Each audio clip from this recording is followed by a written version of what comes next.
മണ്ഡലത്തിന്റെ 44 വർഷത്തെ വികസന മുരടിപ്പിന് അന്ത്യം കുറിക്കാൻ ആധുനിക ഇരിക്കൂർ സ്വപ്നം കണ്ട് ഇരിക്കൂർ മണ്ഡലം വികസന ശില്പശാല നടന്നു.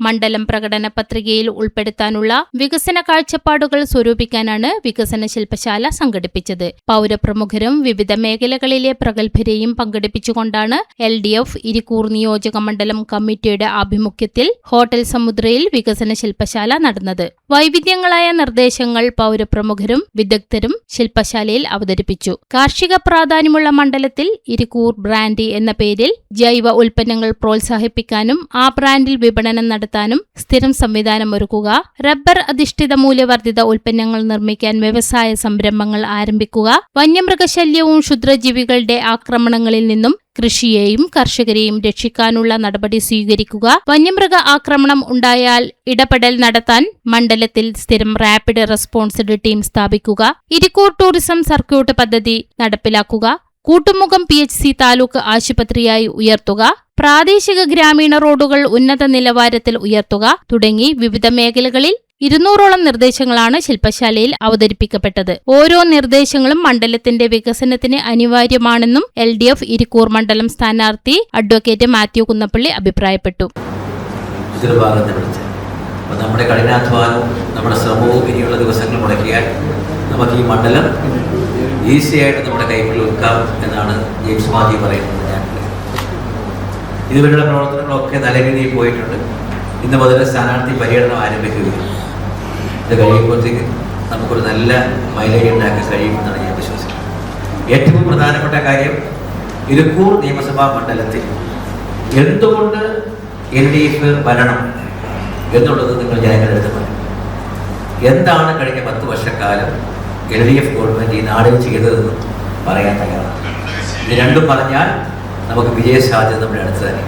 ഞാൻ ഏത് യോഗത്തിൽ പോയി പറയുന്നത് ഞാൻ പറയും, വിജയസാധ്യത ഇവിടെ വളരെ എളുപ്പമാണ്. നമ്മൾ ശ്രമിച്ചു.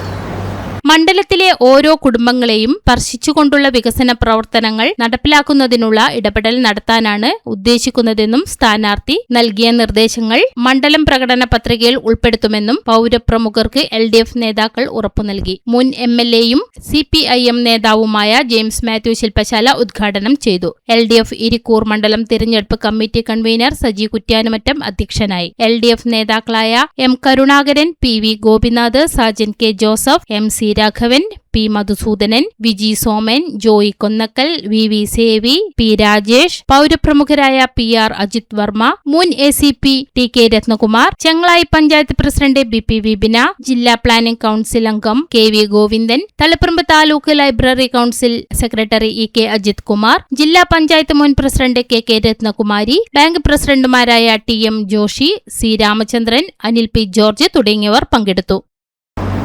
മറ്റു പലരും ചിന്തിക്കുന്നത് പോലെ പ്രയാസമേറിയ, സാധ്യമാവാത്ത എന്ന ഒരു വാക്ക് പ്രസക്തിയില്ലാത്ത സാധ്യവും ഒരു സംശയവും നിങ്ങൾക്ക് വേണ്ട, സാധ്യമാവുമെന്ന ഉത്തമ വിശ്വാസമാണ്.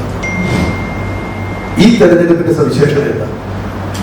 ഈ തെരഞ്ഞെടുപ്പിന്റെ സവിശേഷത കേരളത്തിൽ വീണ്ടും ഇടതുപക്ഷ ജനാധിപത്യപരമായ ഗവൺമെന്റ് അധികാരത്തിൽ വരണമെന്ന് ഇതുപര്യന്തം ചിന്തിച്ചിട്ടില്ലാത്ത ജനതയും ചിന്തിക്കുന്നു. 10,000-ന് 5,000 ആളുകൾ മാറി ചിന്തിച്ചാൽ അയക്ക് ജനാധിപത്യപരമായി പരാജയപ്പെടുമെന്ന കാര്യത്തിൽ ഒരു സംശയവുമില്ല. 1.25 ലക്ഷത്തോളം വോട്ടുള്ള ഒരു അസംബ്ലി നിയോജക മണ്ഡലത്തിൽ 10 വർഷക്കാലത്ത് ഇടതുപക്ഷ ജനാധിപത്യപരമായ ഗവൺമെന്റിന്റെ ഭരണത്തെ അടിസ്ഥാനപ്പെടുത്തി ഈ സംസ്ഥാനത്ത് ഉണ്ടാകാനിടയുള്ള വോട്ട് ഷിഫ്റ്റ്,